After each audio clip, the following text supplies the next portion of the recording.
Bapak Ibu yang saya hormati, tadi sudah disampaikan banyak oleh Pak Pitekso, mengapa kita perlu ada penguatan kompetensi literasi dan numerasi.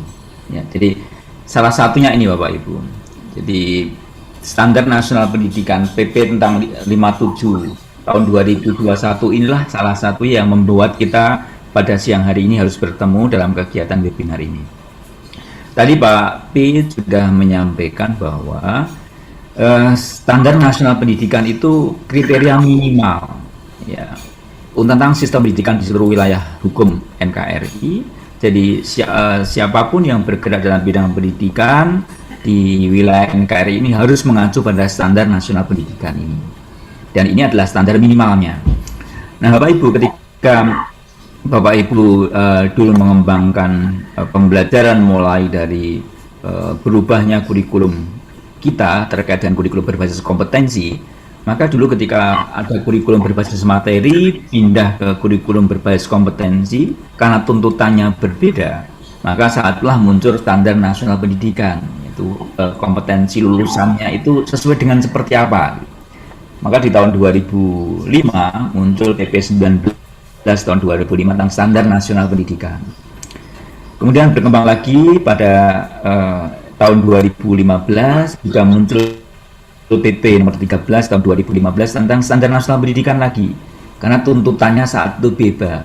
Kompetensi lulusannya seperti apa dan uang dalam PP seperti itu. Nah, sekarang Bapak Ibu saya sampaikan bahwa di tahun 2020 sampai 2024 ini ya, tuntutan pendidikan kita juga berubah. Maka muncul standar nasional pendidikan yang di sana memuat, tadi disampaikan ada di pasal 6-nya itu adalah ada standar kompetensi lulusan.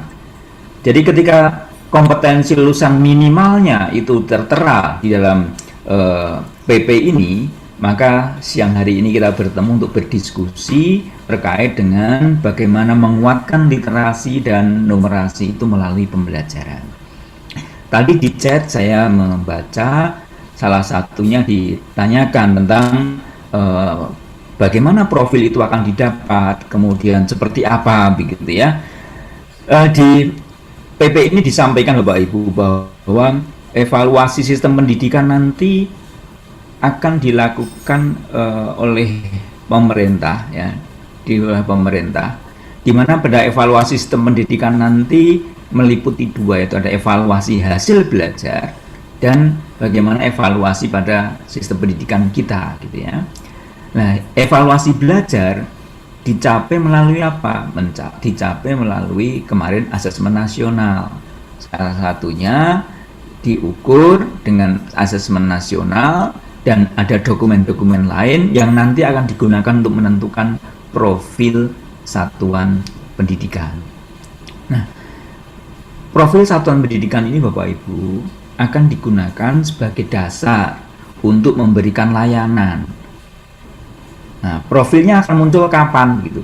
Nah, pemerintah menjanjikan bulan Februari 2022 itu sudah akan muncul rapor pendidikan bagi satuan pendidikan dan seluruh satuan pemerintah daerah dan yang berisi tentang profil ya satuan pendidikan dan raport pendidikan itu. Berisi apa itu?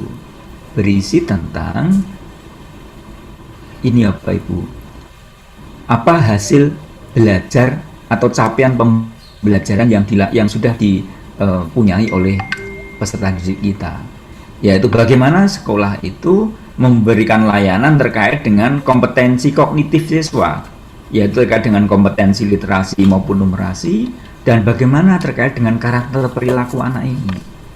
Nah, kenapa ini diukur? Karena memang standar kompetensi lulusan kita untuk pendidikan dasar itu berfokus pada itu tadi, kompetensi literasi, numerasi, dan karakter yang bertumpu pada profil pelajar Pancasila. Nah, kita lihat pada Undang-Undang Sisdiknas dikatakan bahwa setiap warga negara itu berhak mendapatkan layanan pendidikan yang berkualitas. Artinya ketika pelayanan pendidikannya berkualitas, maka hasilnya juga akan berkualitas. Nah, layanan pendidikan yang berkualitas itu hanya dimaknai dengan adanya proses yang berkualitas. Proses yang berkualitas untuk apa? Untuk meningkatkan capaian pembelajaran yang berupa kompetensi literasi, kompetensi numerasi, dan karakter peserta didik. Oleh sebab itu Bapak Ibu, karena fokus kita di pendidikan dasar itu pada literasi dan numerasi, maka satu, terkait dengan siswa lulus atau tidak, sudah ada peraturannya, ada regulasinya. Ya. Jadi ketika lihat di Permendikbud nomor 49 tahun 2019, di sana mengatur tentang kapan siswa itu lulus SMP atau tidak. Kapan dia naik kelas atau tidak, itu sudah diatur di situ. Tetapi untuk dia lulus, itu minimal harus mempunyai kompetensi seperti apa, diaturlah di PP nomor 57 tahun 2021 ini. Inilah Bapak Ibu, kenapa kita siang hari ini berdiskusi tentang bagaimana kita akan menguatkan literasi dan numerasi. Tadi disinggung-singgung oleh Pak Pit bahwa kita sudah mengikuti beberapa benchmarking ya terkait dengan hasil PISA begitu ya, untuk melihat seperti apa Bapak Ibu, bagaimana capaian hasil belajar kita tuh ketika kita nilaikan pada orang lain begitu. Kita sudah menilai diri sendiri, sudah UN itu adalah menilai diri sendiri. Oh, kita ibaratnya kita punya klub sepak bola, kita menilai bagaimana binaan kita. Oh, bagus, nendang giringnya bolanya bagus, kerjasamanya bagus begitu, tapi belum pernah tanding gitu ya. Mana mungkin kita percaya bahwa hasilnya itu benar-benar bagus. Demikian juga terkait dengan proses pembelajaran kita.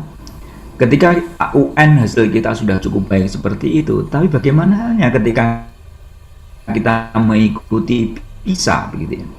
PISA itu diberikan kepada siswa secara random di Indonesia. Kalau tahun 2018 itu ada sekitar 356 sekolah di Indonesia dan sekitar 11.000 anak untuk dilakukan tes terkait dengan literasi membaca, literasi matematika atau numerasi, dan literasi sains. Yang mengejutkan adalah Bapak Ibu, sejak tahun 2000 kita ikut sampai dengan 2018 kemarin yang kita ikut, ini hasil kita. Rata-rata negara OECD itu di sini, kita jauh sekali rentangannya. Ya, kekurangan kita sampai sekian ini. Jadi tahun 2000 itu kalau kita itu jaraknya ada 139 skor, jadi kalau rata-ratanya 500, kita tuh hanya dapat sekitar 350-an. Di tahun 2000, kita itu dari 53 negara, kita ranking 50.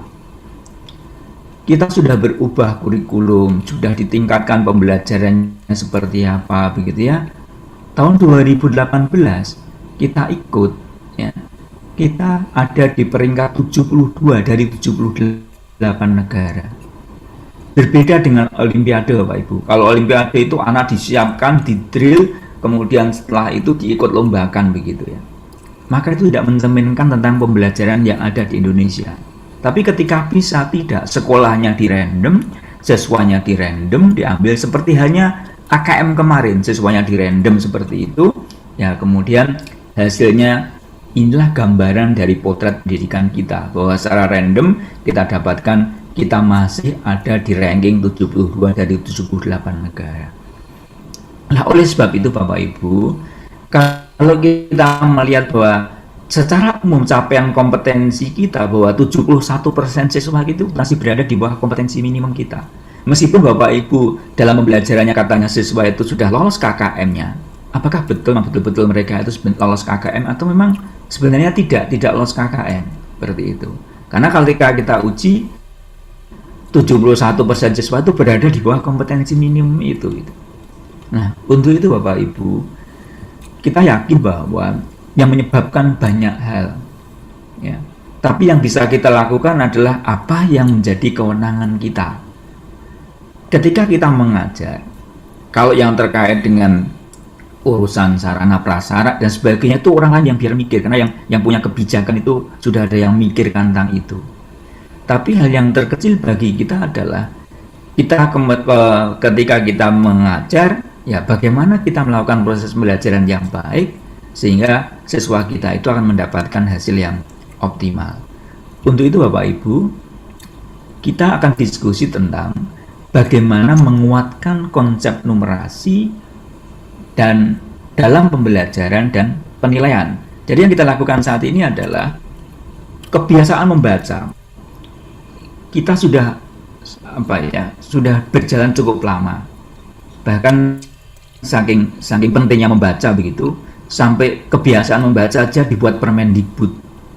Kan kita itu sampai suruh membaca saja itu ada Permendikbudnya gitu ya. Di tahun 2015 itu ada kebiasaan membaca 15 menit sebelum pembelajaran dimulai. Itu apa sebenarnya? Menumbuhkan keinginan membaca itu. Dimana pada saat itu harapannya baik guru maupun siswa itu bisa membaca buku sampai tuntas satu semester itu satu buku. Karena hasil risetnya mengatakan bahwa penduduk di Indonesia itu yang membaca buku satu tahun satu buku saja tidak ada 5%. Ya, coba kita introspeksi pada diri kita masing-masing. Apakah kita membaca buku selain buku mata pelajaran yang kita ajarkan itu, ada buku yang kita baca dalam satu tahun satu buku saja?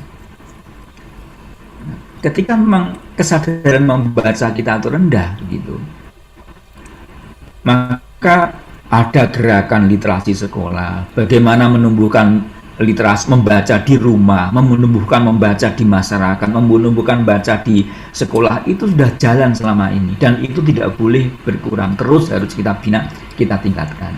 Nah, sekarang setelah kebiasaan-kebiasaan itu terbangun, bagaimana sekarang kita mencoba meningkatkan kemampuan tadi, literasi membaca dan literasi numerik itu melalui pembelajaran dari semua mata pelajaran itu.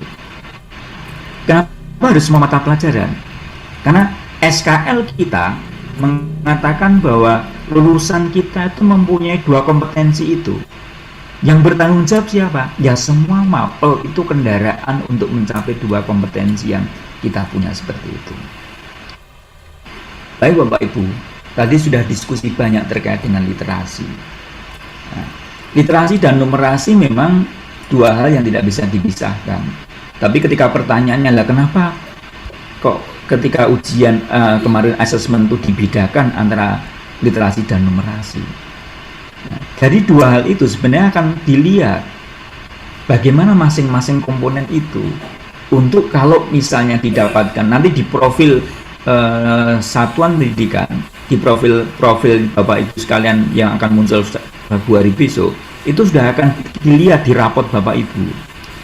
Ketika nanti di webnya itu diklik sekolah Bapak Ibu, akan muncul hasil terkait dengan literasi di sekolah Bapak Ibu gimana? Apakah PIK? Apakah dasar? Apakah cakap? Apakah mahir? Kalau misalnya PIK, lemahnya di mana? Apakah lemahnya terkait dengan proses untuk menemukan informasi? Apakah lemahnya terkait dengan proses untuk mengevaluasi atau menginterpretasi dan sebagainya? Ketika nanti lemah dalam hal misalnya menemukan informasi, lah yang lemah itu apa? Apakah informasi terkait dengan teks fiksi atau yang non fiksi? Itu semua sudah ada datanya. Demikian juga nanti terkait dengan numerasi. Nah, maka nanti ketika numerasinya itu PIK, lah PIK-nya itu di mana yang lemah itu? Apakah di aljabar, apakah di geometri, apakah di aritmetika, apakah di statistik? Kemudian kalau aljabarnya rendah, apakah rendahnya itu terkait dengan pemahaman, apakah terkait dengan penerapan, apakah terkait dengan penalaran? Ini semua nanti akan dibangun melalui profil dari satuan pendidikan dari Bapak Ibu semua. Nah, untuk itu Bapak Ibu, kita akan mendiskusikan tentang bagaimana penguatan konsep numerasi itu pada pembelajaran dan penilaian.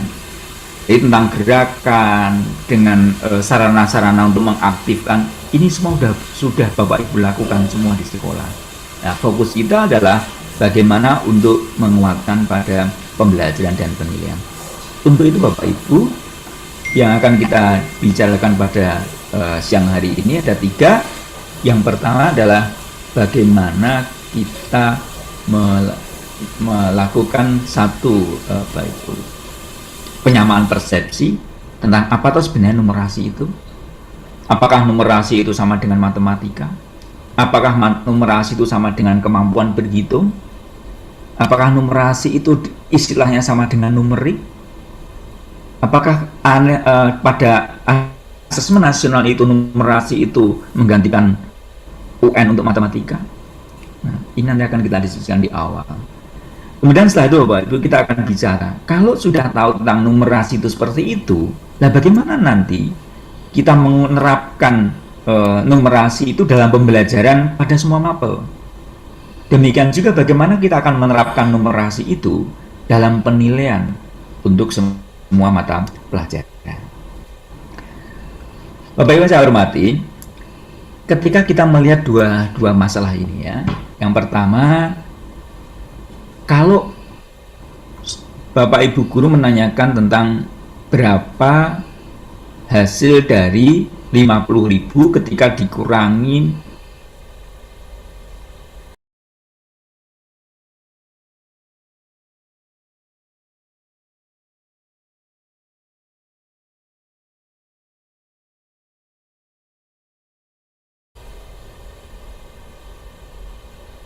dalam proses pengerjaan operasi pengurangan itu.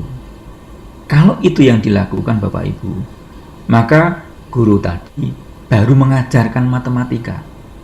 Karena matematika itu pengetahuannya terkait dengan fakta, terkait dengan konsep, terkait dengan prosedur. Ya. Tapi coba kita bandingkan dengan pertanyaan yang nomor 2. Andaikan orang berbelanja habis 13.500, kemudian mereka membayar dengan uang 50.000. Ini adalah permasalahan sehari-hari Bapak Ibu.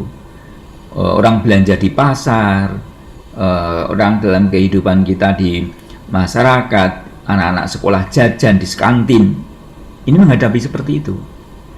Ketika anak-anak diberi tugas di kantin untuk dia jaga kantin,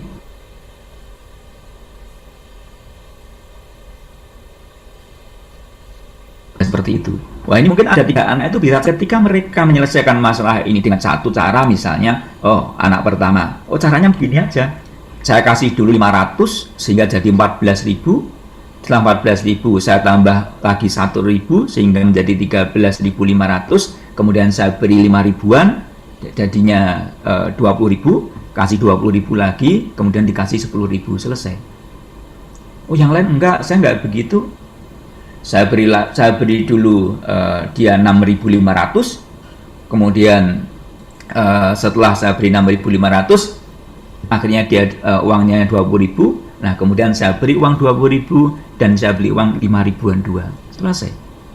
Artinya apa? Dalam menyelesaikan masalah yang kedua ini masalah sehari-hari yang dekat dengan kehidupan anak itu menggunakan kemampuan berhitungnya.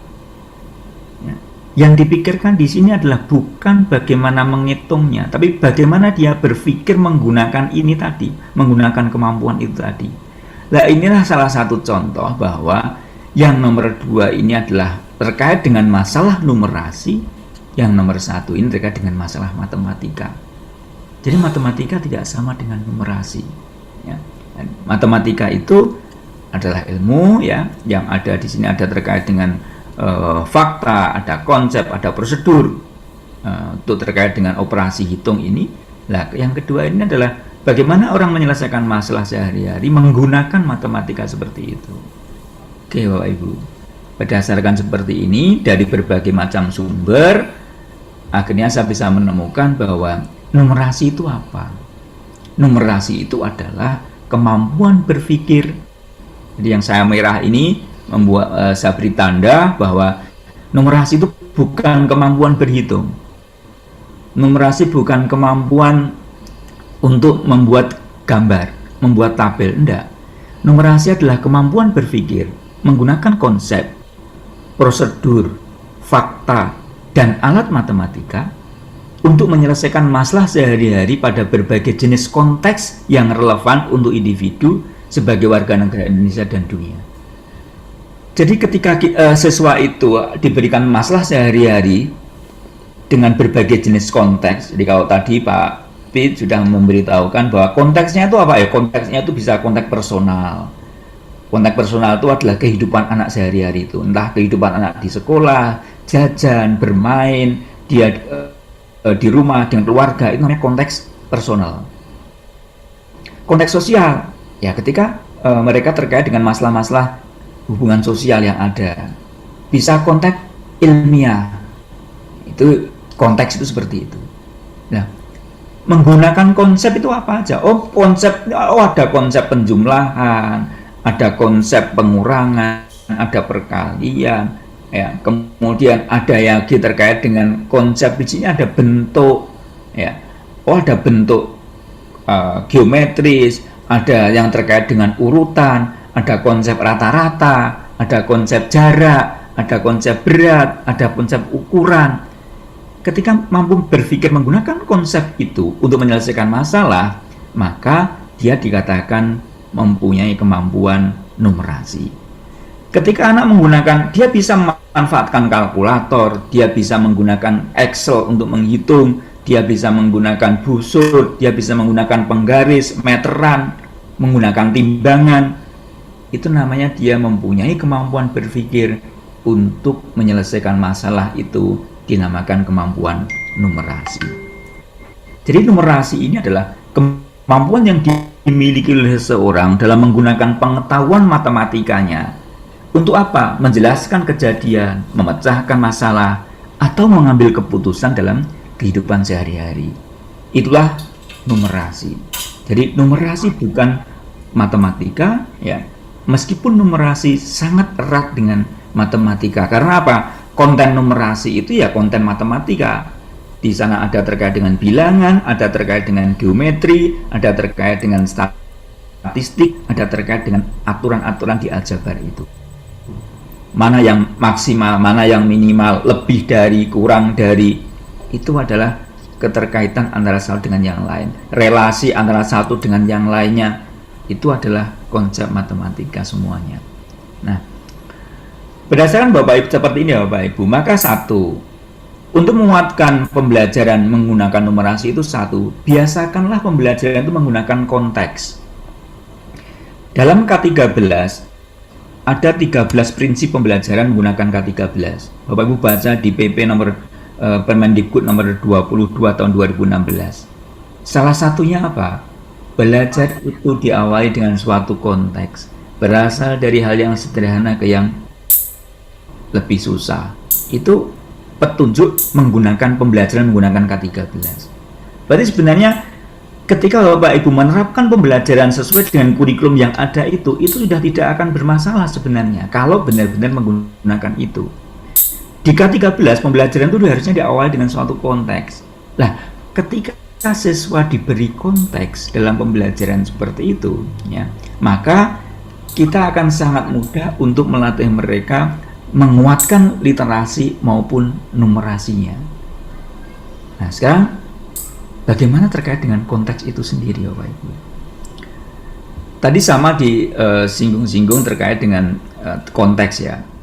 Nah, ketika tadi kita belajar tentang bedanya di numerasi dengan di matematika tadi, misalnya yang pertama ini, ketika belajar tentang menjumlahkan 50 tambah 25, ini matematika. Biasanya guru matematika paling seperti ini saja, menggunakan ini untuk menyelesaikan masalah. Tapi dalam menyelesaikan masalah seperti ini masih ada jatuh jawaban saja. Tidak akan berpikir divergen mereka. Ya. Mereka akan berpikirnya ya hanya satu ini jawabannya. Petani ini hanya 50 tambah 25 selesai. Karena hanya ada satu masalah seperti ini. Tidak akan bisa menimbulkan kreativitas, menimbulkan berpikir kritis, menemukan cara lain, tidak akan terlatih. Ya. Tapi coba kita berikan konteks. Ali menggunakan kalkulator untuk menjumlahkan 50 tambah 25. Namun setelah mencet, ternyata apa? Dia lupa 25 itu keliru dengan 35.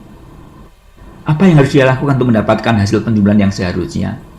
Dengan konteks ini, anak bisa juga, kalau begitu saya tinggal ngurangi saja, kurangi 5, selesai. Saya bisa aja kurangi 10. Artinya satu soal ini bisa mendatangkan berbagai macam jawaban dengan anak berkreatif. Ini tingkatannya akan lebih tinggi daripada yang kedua. Yang ketiga misalnya, Badu menggunakan kalkulator miliknya untuk menjumlahkan 50 tambah 25. Tetapi ternyata tombol 25 itu rusak. Tombol 5-nya rusak. Bagaimana dia akan menggunakan kalkulator itu? Apa bisa nggak menjumlahkan 50 tambah 25? Disinilah terjadi proses berpikir kritis, kreatif. Oh, bisa juga. Oh, saya kalau begitu saya berikan aja 46 ditambah 4 ditambah 23 ditambah 2, selesai. Ketemulah itu. Anak yang lain mungkin juga akan mengerjakan yang sama dengan cara yang berbeda. Oh, dia akan menambahkan dulu 5, karena 5-nya rusak ya dibuat aja 3 misalnya. 39 misalnya, begitu kan? Dia tambah lagi dengan 11, akan ketemu nanti bilangan-bilangan yang dia dapatkan seperti apa untuk mendapatkan jumlah itu. Jadi satu soal ini sudah penuh siswa mengerjakan dengan berbagai macam cara yang berbeda-beda. Disinilah akan tumbuh kreativitas yang ada di situ. Ini bisa kita tingkatkan level kognitifnya ketika misalnya kita berikan bahwa Badu menggunakan kalkulator, kemudian dia akan pinjam Ali karena dia rusak kalkulatornya tadi yang angka 5 tadi. Ternyata Ali jawabnya, silakan pakai aja punyamu sendiri, kan masih bisa dipakai, kenapa harus pinjam gitu ya. Nah, sekarang kalau misalnya seperti itu kita tanyakan pada siswa kita, apakah Ali salah begitu? Ya kalau orang berpikir negatif, salah satunya jawabnya ya Ali itu pelit, tapi bukan Mas Ali ya, Mas Ali itu nggak pelit kalau Mas Ali sebagai moderator ini ya. Nah, kalau ini enggak, ini Ali itu bagus gitu ya. Dia akan membawa menginginkan bahwa si Badu ini punya kemandirian. Dia bisa mensyukuri apa yang dia punya, dia memanfaatkan apa yang dia punya itu untuk menyelesaikan masalah. Berarti bagus sebenarnya si Ali ini. Ali itu futuristik pemikirannya gitu ya. Nah, ketika kita melihat seperti ini ternyata numerasi itu bisa dikuatkan ya dengan memanfaatkan konteks. Jadi ketika kita bisa memilihkan konteks yang bagus, maka kemampuan numerasi itu akan berkembang dengan bagus. Nah, konteks sendiri tadi sudah kita singgung, ada personal, ada sosial budaya, ada saintifik. Nah, personal itu terkait dengan kepentingan diri secara pribadi, kalau sosial itu terkait dengan isu-isu masyarakat, ya. Kemudian yang ilmiah ini yang terkait dengan fakta-fakta ilmiah. Oh, ada berita tentang COVID, ada berita tentang bencana, ada berita tentang banjir, berita tentang kecepatan mobil yang kecelakaan. Ini semua terkait dengan saintifik. Informasi-informasi ilmiah yang ada seperti itu gitu kan. Nah, di sosial budaya nanti ada jual beli, ada di sini, ada terkait dengan pesta dan sebagainya. Ini adalah terkait dengan isu-isu kemasyarakatan, budaya-budaya yang ada yang bisa kita manfaatkan untuk proses pembelajaran di mapel kita. Ambil contoh misalnya kita akan mengajarkan persen saja. Ketika mengajarkan persen, tadi katanya di kurikulum 2013 itu adalah belajarlah dari siswa diberitahu, berubahlah ke mencari tahu. Belajarlah siswa itu diajak belajar dengan diawali dengan suatu konteks. Nah, misalnya konteksnya ditawarkan, anak-anak SMP itu sering makan tidak habis gitu ya. Andaikan satu piring itu harganya 5.000 makan itu, kemudian dia selalu menyisakan makannya itu sepertiga. Kalau dia 30% yang kamu sisakan akhirnya kebuang, ya kalau dalam 1 tahun gitu ya, berapa banyaknya uang yang kamu mubadirkan, tidak kamu pakai secara benar begitu ya. Dalam 1 minggu, dalam 1 bulan bisa dihitung berapa persen yang bisa dia pakai. Ibu yang sering mendapatkan makan gitu ya, kemudian tidak habis, mau dibuang sia-sia, eman-eman begitu ya, masukkan kulkas. Numpuk-numpuk di situ akhirnya juga nggak dimakan juga, busuklah itu.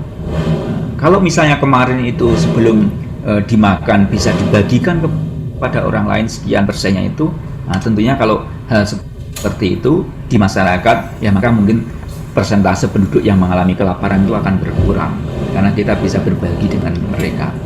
Ini dibawa ke konteks sosial, dibawa konteks saintifik misalnya. Anak-anak ketika pernah beli roti, terus kemudian ternyata setelah dicek masa kadaluarsonya itu habisnya tinggal besok. Padahal rotinya cukup banyak yang diberi, akhirnya nggak habis. Nah, mereka apa? Membuang makanan itu gara-gara apa? Masa kadaluarso. Nah, kalau itu yang terjadi, berapa persen makanan yang terbuang gara-gara kadaluarso di rumah untuk tidak kita makan seperti itu? Nah, ini kalau kita membelajarkan dengan menggunakan konteks seperti ini, maka kepekaan anak terhadap data, terhadap informasi, terhadap berita itu akan tinggi. Kalau pembelajaran kita kaitkan dengan suatu konteks. Nah, Bapak Ibu, ambil contoh gini. Jadi konteks itu kita memang perlu berkolaborasi dengan teman-teman lain. Wah, saya mendapatkan konteks. Bapak Ibu sekarang kan paling sering selfie, sering berfotoria begitu ya. Cobalah buka dokumen-dokumen foto dari Bapak Ibu semuanya. Kadang-kadang kita bisa menemukan foto yang menarik yang bisa digunakan sebagai bahan untuk belajar. Nah, misalnya ini, kita baca, saya buka di Facebook, kemudian kita dapatkan di Facebook itu ternyata ada berita bahwa Bapak Ibu bisa share di Facebooknya ini tentang manusia terpendek di dunia pernah dipertemukan dengan manusia tertinggi di dunia yang namanya Kosen ini. Mereka dipertemukan di London. Kalau saya dapatkan berita ini, apakah berita ini tidak bisa saya gunakan sebagai bahan ajar saya untuk saya ngajar matematika? Oh, ternyata bisa. Karena ada KD yang terkait dengan bagaimana siswa itu bisa melakukan prediksi. Oh, kalau diketahui tingginya ini 54,6 cm, berapa prediksinya tinggi si kosen ini? Oh, saya bisa menggunakan perbandingan. Saya juga bisa manfaatkan tingginya orang ini. Orang normal itu segini tingginya. Lah kalau kosen ini segini, berapa tingginya kosen kira-kira ya? Berarti saya bisa manfaatkan konteks ini untuk anak belajar tentang menaksir tinggi tadi. Barangkali di mapel yang lain melihat konteks ini ada juga KD yang sesuai dengan mapel yang ada ini. Ya, oh misalnya barangkali mungkin di PPKN barangkali bagaimana orang harus saling menghormati dan menghargai seperti ini. Bagaimana kita sama-sama mensyukuri nikmat Tuhan. Ini adalah ciptaan Tuhan semuanya dan sebagainya. Barangkali di IPA bisa manfaatkan ini. Ya, mungkin terkait dengan gen atau terkait dengan bagaimana pertumbuhan dan seterusnya. Di mapel seni budaya barangkali juga bisa manfaatkan bagaimana kita mendesain baju yang cocok ya untuk tinggi seperti ini tuh seperti apa dan seterusnya. Mungkin yang di bahasa juga bisa. Buatlah teks terkait dengan mendeskripsikan tentang ini. Jadi satu konteks itu bisa dimanfaatkan oleh beberapa teman dalam KD yang ada itu. Nah, tentunya tadi kalau kita ingin tahu tentang informasi apa, maka disinilah tadi Pak Pit menjelaskan, oh kalau ingin mengetahui tentang informasi, jadi yang tadi kan menemukan informasi lah. Ini di sini tuh informasi yang penting apa? Ketika melatih anak menemukan informasi pada teks ini, maka kita sudah menguatkan literasi anak itu. Ketika kita meminta anak itu untuk mencermati data ini, ternyata dia bisa membaca terkait dengan konsep matematika. Ada ukuran tinggi, ada ukuran tentang ukuran panjang, sentimeter, ada ukuran tinggi terkait dengan meter. Ini juga terkait dengan menguatkan numerasi. Artinya apa? Teks yang kita berikan ini bisa untuk alat menguatkan literasi maupun alat untuk menguatkan numerasi. Bapak Ibu tinggal manfaatkan konteks yang ada ini. Dan kalau ini dibuat soal terkait dengan seperti ini, anak-anak bisa memahami tentang konteksnya ini, maka dia akan terbiasa mempunyai kemampuan menyelesaikan soal-soal yang terkait dengan numerasi maupun literasi. Soal AKM pasti ada konteksnya.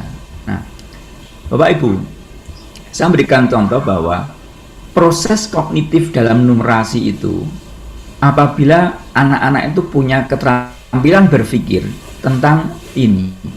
Jadi yang terendah itu dia punya keterampilan tentang mengingat, tentang memahami proses numerasi itu, yaitu apabila dia mengingat, bisa mempunyai keterampilan berpikir tentang mengingat apa? Mengingat pengukuran, mengingat bentuk geometris, ya dia bisa menghitung, dia bisa apa? Memperoleh informasi dari bagan, memperoleh informasi dari tabel, memperoleh informasi dari teks, memperoleh informasi dari sumber-sumber lain, entah video, entah tayangan apa. Kalau anak-anak itu sudah berpikir memperoleh informasi seperti ini, berarti kita sudah menguatkan proses numerasi pada anak itu. Ini yang terendah. Berikutnya lagi adalah tentang kemampuan menerapkan. Kalau dia bisa menyajikan data dalam tabel, dia bisa melaksanakan strategi operasi dalam memecahkan masalah, dia bisa menyajikan data dalam gambar-gambar geometris, dia bisa membuat hubungan antar satu dengan lain dengan menggunakan grafik, dengan menggunakan tabel. Berarti kalau kita dalam pembelajarannya itu melatih anak seperti itu, kita sudah menguatkan numerasi mereka melalui pembelajaran yang kita lakukan. Kita juga sudah bisa melihat tentang kemampuan tertinggi. Kalau apa? Anak-anak itu mampu menganalisis gambar, mampu menganalisis data yang terkait dengan bilangan, kemudian terkait dengan bentuk, terkait dengan jumlah. Itu kemampuan numerasi yang bagus bagi anak itu ya. Ambil contoh Bapak Ibu, saya mengambil soal, ini adalah soal PISA di tahun 2012. Salah satu soalnya adalah tentang konteks. Jadi soal PISA itu bentuknya seperti ini. Soal AKM juga begini. Ada konteks, ada soal yang berdasar pada konteks itu. Dan kemudian berapa lagi ketika kita bisa melihat bahwa 69,69 ini apa ya? 19,30 ini apa ya? Kalau mungkin Bapak Ibu guru olahraga itu pernah menugaskan anak-anak untuk melihat seperti ini, oh dia tahu, oh nanti diminta nonton ya ketika ada lomba lari nanti sore ada final di televisi, coba lihat. Oh dia akan melihat di layar televisi itu tulisannya seperti ini. Oh kalau seperti ini berarti ini data-data yang menunjukkan 1 menit 44,65 detik. Nah, ketika ini ada soal numerasi seperti ini tidak ada yang hitung. Dia bisa mengerjakan soal ini berdasarkan apa? Kemampuan dia membaca tabel ini saja. Oh, kalau apakah betul lomba lari olimpiade ini pria selalu lebih cepat dari wanita? Kalau dia betul, hanya membaca tabel ini saja. Nomor 2 ini pun jika lihat apakah pelari wanita 800 meter ini nanti kecepatannya itu berapa waktu yang dipakai? Apakah nanti dia akan mengisi yang A dan B? Tidak akan mungkin, karena melihat data seperti ini tidak pernah wanita itu waktunya lebih cepat dari laki-laki. Maka nggak akan mungkin jawab A dan B ini, karena ini lebih cepat waktunya dari yang laki-laki ini. Ini salah satu menganalisis bagaimana kemampuan siswa menganalisis data ini untuk menyelesaikan masalah. Nah, kemampuan numerasi itu adalah kemampuan siswa berpikir, menganalisis, membaca data, membaca grafik untuk apa? Menyelesaikan masalah sehari-hari ini. Ini masalah numerasi. Nah, dan konteksnya ini bisa macam-macam. Ini misalnya ada lagi terkait dengan indeks massa tubuh. Ini barangkali di pelajaran sains atau IPA ada terkait dengan indeks massa tubuh itu. Nah, ketika dia bisa dijelaskan di sini, maka tidak akan kesulitan untuk menyelesaikan soal-soal numerasi yang dihadapi. Nah, Bapak Ibu, bagaimana kita menguatkan numerasi pada mapel matematika, begitu ya? Tentunya kalau di mapel matematika tidak akan kesulitan, karena memang literasi berkaitan dengan matematik. Tinggal bagaimana guru matematika itu bisa membawa siswa-siswanya itu untuk apa? Untuk mengaplikasikan konsep entah bilangan, entah geometri, entah aljabar, ya. Untuk apa? Untuk mampu menyelesaikan masalah sehari-hari, baik berupa konteks pribadi, sosial budaya, maupun ilmiah. Atau guru matematika itu meminta siswanya untuk menganalisis grafik, tabel, untuk apa? Untuk memprediksi atau mengambil suatu keputusan.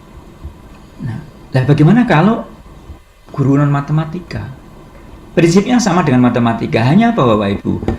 Yang kita tuju adalah bagaimana siswa itu mencapai KD-nya, di dalam mencapai KD itu mengintegrasikan aktivitas untuk menguatkan numerasi dan literasi.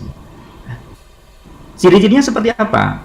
Nah, kalau KD itu menuntut anak untuk mengumpulkan data dalam bentuk grafik, mereka diminta untuk menyajikan data dalam bentuk tabel, mereka diminta untuk menyajikan data atau menafsirkan data dari tabel yang sudah ada itu. Ya. Ini salah satu kemampuan numerasi melalui mapel itu.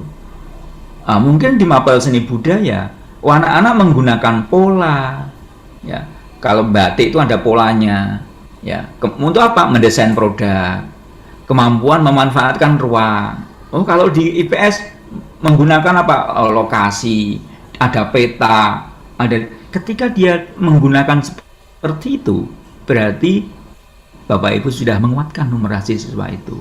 Apalagi di mapel sains misalnya, banyak sekali sains yang menuntut siswa itu bisa menggeneralisasikan dari data. Praktikum data ini seperti ini. Bagaimana kesimpulan dari data itu?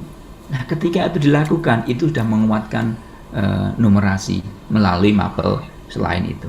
Nah, Bapak Ibu, di sini tadi Pak Pit juga sudah menyampaikan, ini bukan RPP. Di sini hanya akan melihatkan saja. Sebenarnya ketika Bapak itu melakukan proses pembelajaran dengan menggunakan RPP apapun, bagaimana perencanaan Bapak Ibu itu dikatakan Bapak Ibu itu sudah menguatkan numerasi atau literasi. Salah satu ukurannya adalah kita bisa melihat dari tujuan pembelajaran yang Bapak Ibu lakukan. Ketika Bapak Ibu ada suatu KD, pasti KD itu akan terbagi menjadi beberapa indikator. Kita ambil misalnya dari KD yang besar tadi, sudah disampaikan Pak Pit tadi. Misalnya kita mengambil 3 buah indikator. Ya. Nah, pada indikator yang pertama ini bisa dipecah-pecah menjadi beberapa indikator untuk beberapa pertemuan. Nah, kita mencoba mengambil dari satu indikator ini untuk di breakdown menjadi 3 buah tujuan. Itu pun hanya yang terkait dengan distribusi saja. Yang lokasi enggak, yang potensi enggak, yang ini enggak, hanya satu ini aja. Nah, sekarang coba kita lihat bagaimana kita akan membelajarkan tentang indikatornya itu bisa menjelaskan konsep ruang yaitu terkait dengan distribusi, ya, untuk siswa itu supaya mengenal tentang konsep ruang tentang distribusi itu. Kalau tujuan pembelajaran yang disusun Bapak Ibu misalnya ini, Bapak Ibu menyusun tujuan pembelajaran itu pasti mengenal ada ABCD itu, ada audience, ada behavior, ada condition, ada degree gitu ya. Peserta didik, audiens sudah tidak masalah. Behaviornya apa? Dapat merumuskan penyebab ketidakmerataan sebaran penduduk. Itu terkait dengan behaviornya. Nah, yang paling penting adalah supaya dia dapat merumuskan penyebab ketidakmerataan sebaran penduduk itu dia butuh apa? Itulah yang namanya condition. Nah, kondisinya apa di sini? Melalui diskusi tentang infografis pola sebaran penduduk di Indonesia, peserta didik akan dapat merumuskan penyebab ketidakmerataan ini. Nah, ketika membuat tujuan kok hanya melalui diskusi peserta didik dapat merumuskan penyebab ketidakmerataan begitu ya. Nah, diskusi tentang apa? Tidak jelas. Tetapi ketika ini mendiskusikan tentang infografis. Nah, kalau nanti mendiskusikan tentang infografis, saya yakin bahwa aktivitas siswa nanti apa? Mencermati informasi data itu, melihat apa yang ada di grafik dan sebagainya, pasti menguatkan numerasi. Ya. Degree-nya apa Bapak Ibu? Sesuai dengan data yang disajikan. Oke, tujuan yang kedua misalnya, peserta didik dapat menentukan beban ketergantungan Provinsi Lampung. Nah, supaya dia bisa menentukan beban ketergantungan Provinsi Lampung, dia butuh apa? Butuh data. Data apa? Ya data Provinsi Lampung. Yang bisa dicari di mana? Mungkin data di BPS Provinsi Lampung. Kalau dia nanti Bapak Ibu dalam tujuannya itu siswa berdasarkan data BPS Provinsi Lampung di sini, pasti di sana akan ada informasi baik berupa teks, grafik, gambar yang anak-anak bisa menguatkan literasi dan numerasi melalui aktivitas belajarnya. Jadi Bapak Ibu, bahwa ketika kita melihat apakah pembelajaran itu sudah menguatkan literasi atau belum, salah satunya bisa dilihat dari tujuan pembelajarannya. Tujuan pembelajarannya itu karena apa? Dengan tujuan seperti ini, aktivitasnya itu akan kelihatan. Nanti tujuannya ini akan dicapai melalui aktivitas pembelajaran yang ada. Bapak Ibu, bisa kita lihat tadi misalnya. Ini tadi salah satu yang disampaikan Pak Abi, tadi belum sempat disimak gambar ini. 10 tahun jumlah penduduk Indonesia bertambah 32,57 juta jiwa. Kini Indonesia didiami oleh 270,2 juta orang. Penambahan penduduk ini mengemukakan dari hasil sensus penduduk 2020 oleh Badan Pusat Statistik. Jika diambil rata-rata, laju pertumbuhan penduduk sejak 2010 berada di level 1,25% dari 237,63 juta jiwa. Kenaikannya melambat dibandingkan sebelumnya. Jika dilihat dari luas daratan Indonesia, maka kepadatan penduduk mencapai 141 jiwa per kilometer persegi. Nah, lebih dari 50% terkonsentrasi di Pulau Jawa, saudara, sebanyak 151,6 juta orang, dan terbanyak berada di Jawa Barat. Kemudian di posisi nomor 2, 21,68% penduduk Indonesia berada di Sumatera, diikuti oleh Sulawesi, Kalimantan, kawasan Bali, Nusa Tenggara, dan terakhir Maluku dan Papua. Dan kini keberadaan generasi Z yang sekarang berusia 8 hingga 23 tahun dan generasi milenial mendominasi, masing-masing dengan proporsi 27,94 dan 25,87%. Lalu generasi X dengan usia 40 hingga 55 tahun menyusul dengan 21,88%. Jauh-jauh hari Indonesia sudah diingatkan untuk menyambut bonus demografi.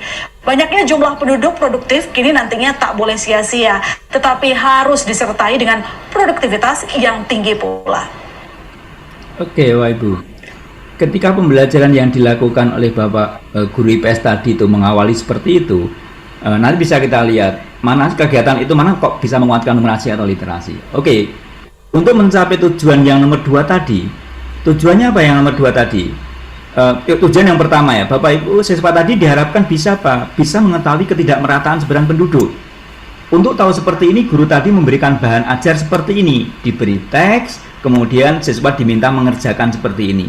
Artinya apa? Tujuan tadi pasti akan diikuti dengan kegiatannya. Oke, tujuan yang kedua, untuk melihat data di BPS tadi, Bapak Ibu guru memberikan sajian ini, bahannya ini, bahan ajarnya. Siswa diminta mencermati bahan ajar ini, kemudian diminta untuk mencari beban ketergantungan penduduk di di Provinsi Lampung. Nah, misalnya Bapak Ibu di DKI Jakarta ya bisa aja siswa diminta untuk mencari data BPS di DKI Jakarta seperti apa untuk melihat hasil yang ada itu.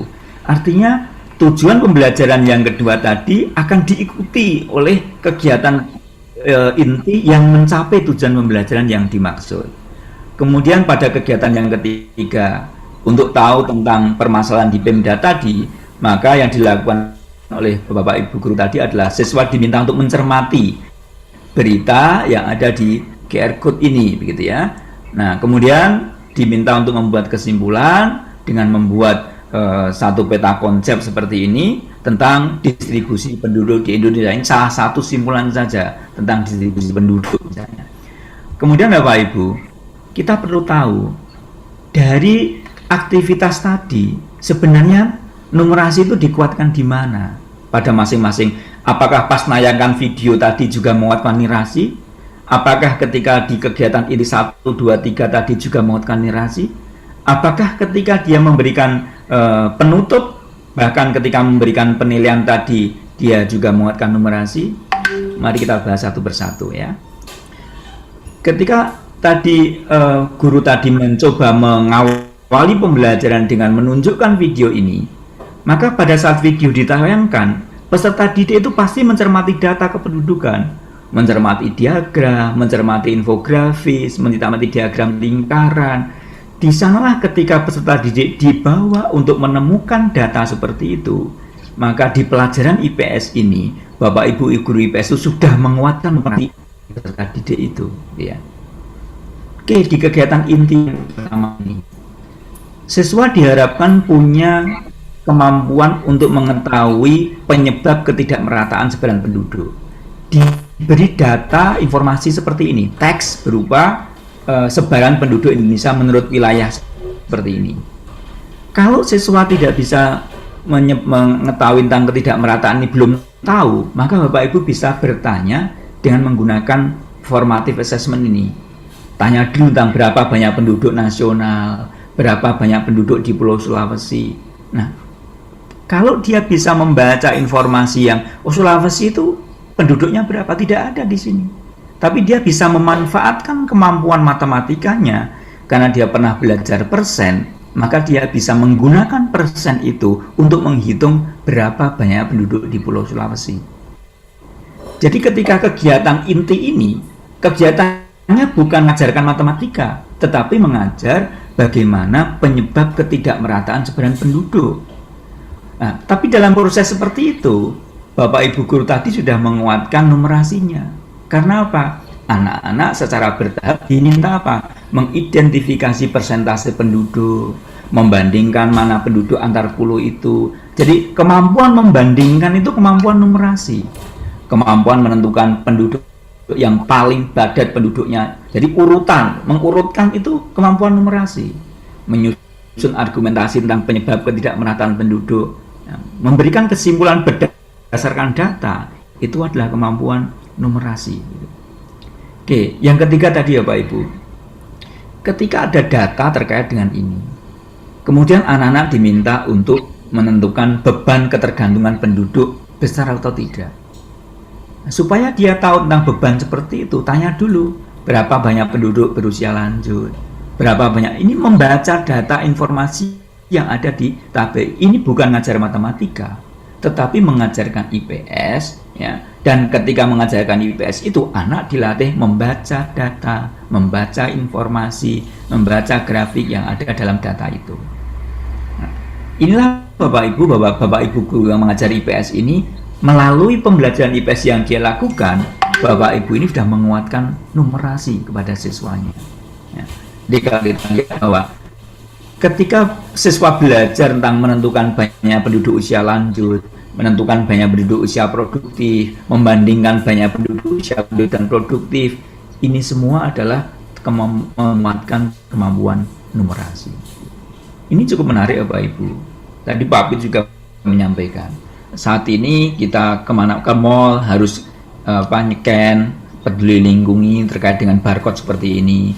Kita jajan di rumah makan, cari menu supaya tidak menyinggung banyak, silakan Bapak Ibu untuk memfoto ini untuk mencari menunya. Dan tidak pernah di masyarakat itu ada bimtek penggunaan handphone untuk men-scan barcode, enggak pernah ada bimtek itu, tapi pada bisa. Belum pernah ada bimtek penggunaan program untuk GoFood dan sebagainya, tapi bisa memanfaatkan seperti itu. Artinya apa? Informasi-informasi yang ada itu ketika memang masyarakat itu tidak dimanjakan untuk kebutuhan itu, pasti bisa melakukan. Nah, sekarang juga sama saja sebenarnya. Jadi ketika kita menginginkan siswa punya kemampuan numerasi, kalau mereka kita paksa untuk belajar tentang bagaimana mau membaca, mau melihat data informasi, pasti bisa. Karena memang kita itu katanya tidak mengenal titik, tidak mengenal tanda tanya, tidak mengenal koma, begitu kan? Kenalnya itu tanda seru itu. Jadi ketika tidak diperintah itu susah seperti itu ya. Nah, kalau kita lihat di kegiatan ini ya, maka satu, apakah ini menguatkan numerasi? Iya Bapak Ibu. Jadi ketika Bapak Ibu guru mau minta siswa untuk mengamati informasi itu, siswa akan menemukan informasi apa yang muncul di dalam berita-berita yang ada seperti itu, gitu ya. Nah, kemudian ini Bapak Ibu, ketika Bapak Ibu membuat soal, tentunya orang mengajar itu KD itu indikatornya apa, dari indikator itu nanti akan dirumuskan tujuannya apa, kemudian tujuan itu akan dicapai dengan aktivitas belajar seperti apa, dan terakhir nanti akan dilihat apa tujuannya itu tercapai atau tidak. Nah, maka dari itu Bapak Ibu, ketika kita melakukan proses penilaian, ya penilaiannya yang untuk mencapai KD tadi. Jadi ketika kita akan melihat tentang banyaknya penduduk tadi, ya sudah, soalnya ya terkait dengan itu. Hanya apakah soal ini menguatkan numerasi? Ya, salah satunya apa? Bentuk soalnya. Soal-soal ini adalah bentuk soal-soal yang dipakai di numerasi maupun di PISA, yaitu soal itu ada konteksnya. Kemudian yang kedua, dari soal-soal ini anak-anak dilatih apa? Untuk bisa menjawab ini, mereka harus bisa membaca informasi di konteks itu. Nah, ketika ini dilakukan, berarti apa tadi? Kemampuan literasinya terbangun, kemampuan numerasi itu, ya. Ini soal paling rendah. Karena apa? Datanya itu sudah tinggal baca di sini saja. Dia bisa menemukan informasi yang sifatnya eksplisit di dalam teks, gitu. Soal nomor 2 akan beda, Bapak Ibu. Jadi kalau ini memang peserta didik betul-betul bisa membaca data yang sedia dalam infografis itu. Ini sudah menguatkan numerasi. Soal yang kedua, Bapak Ibu. Pada soal yang kedua ini tidak bisa, data itu tidak tersaji di sini. Untuk melihat tentang bagaimana keberhasilan program penekanan kelahiran nasional, dia harus membaca tentang tren. Bagaimana tren tentang kelahiran di Indonesia. Untuk bisa menjawab ini, di sini tidak ada datanya. Tapi dia bisa tren tentang bagaimana banyak anak usia 20 tahun pada tahun 2022 ini. Karena yang tersaji di sini seperti ini. Soal ini sudah soal yang levelnya tidak hanya pemahaman, tapi sudah soal yang aplikasi. Ya. Soalnya adalah soal ada konteks, ada soal terkait dengan soal uraian untuk menjawab itu tadi. Jadi ada di numerasi itu ada soal pilihan ganda kompleks seperti contoh 1 tadi, ada soal isian, ada soal uraian, gitu ya. Ada soal yang nomor 3 tadi. Nah ini tadi kita perlu melihat informasi yang implisit di dalam teks itu. Soal nomor 3 ini soal sudah penalaran, karena siswa harus mengaitkan antara informasi yang berupa teks digabung dengan informasi yang berupa gambar, baru dia akan bisa menjawab tentang soal nomor 3 ini, yaitu kontribusi terbesar pertumbuhan ekonomi Indonesia adalah di pulau mana. Ini mengaitkan antara informasi sebelumnya dengan informasi yang ada di sini. Inilah Bapak Ibu ketika menggunakan ini, betul-betul bahwa pada siswa pernyataan nomor 3 ini, sebelum siswa itu bisa merumuskan faktor-faktor berpengaruh seperti ini, maka dia harus tahu dulu tentang menghubungkan antar faktor untuk mengetahui jumlah penduduk di setiap pulaunya. Jadi apa? Pulau yang memiliki kontribusi pertumbuhan ekonomi Indonesia itu adalah pulau yang memiliki jumlah penduduk yang besar. Jadi nanti akan terjawab seperti itu Bapak Ibu. Nah, inilah Bapak Ibu yang bisa kita sampaikan, dan harapan kami Bapak Ibu setelah mengetahui sesi ini tentunya ada hal baru yang Bapak Ibu peroleh, nanti Bapak Ibu bisa tindak lanjuti dalam rangka setelah kegiatan webinar